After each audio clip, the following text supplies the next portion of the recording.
Hello everyone, আসসালামু আলাইকুম। আমি তানজির,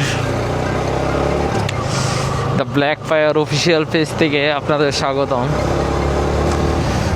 আজকে আমি একটু ঘুরতে ঘুরতে চলে আসছি কুমিল্লা ফ্লাইওভারের উপরে।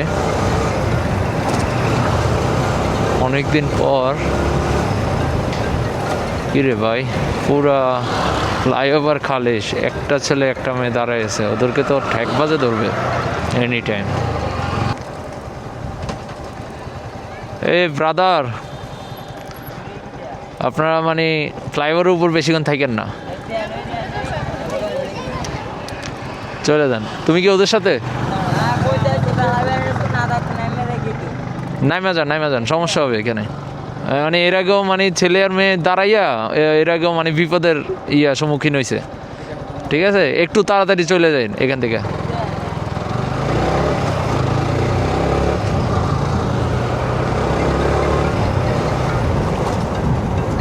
আসলে ঠিক না।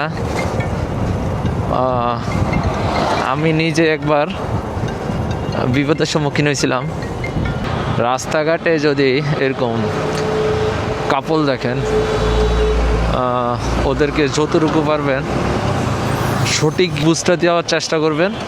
ওদেরকে কোনো এক্সপোজ করার দরকার নাই ভাই। আমি ইচ্ছা করলে ওদেরকে অনেক কিছু বলতে পারতাম, বাট ওই মেন্টালিটি আমার নাই। ওরা যে জায়গায় দাঁড়িয়ে ছিল, অনেক বড় একটা ঘটনা ঘটতে পারতো এখানে আপনার রাত্রেবেলা অনেক অ্যাডিক্টেড পার্সনরা, নেশাখোর বলে আর কি, তাদেরকে নেশাখোররা মানে ঠ্যাক দেয় এই জায়গাটার মধ্যে। আর ওর সাথে একটা মেয়ে, অবভিয়াসলি ও একটা বিপদে পড়তো। সিঙ্গেল ছেলে দেখলে ধরে না, কারণ পোলাপাইন হইলে তো ধরে না আপনার। আমি একজন ছেলে, এখন আমার সাথে একটা সমস্যা হলে আমি মারলাম বা যাই করলাম, আমি ভাইগে গেলাম দৌড়াইয়া, ওরা বেশি থাকলে। কিন্তু মেয়ে থাকলে বিপদ হয়ে যায় কীভাবে, মানে ওরা মেয়েটারে রাইখা দৌড় দিতে পারে না, কিছু না, সব কিছু হারায়, সাথে মোবাইল টোবাইল যা থাকে সব নিয়ে নেয়।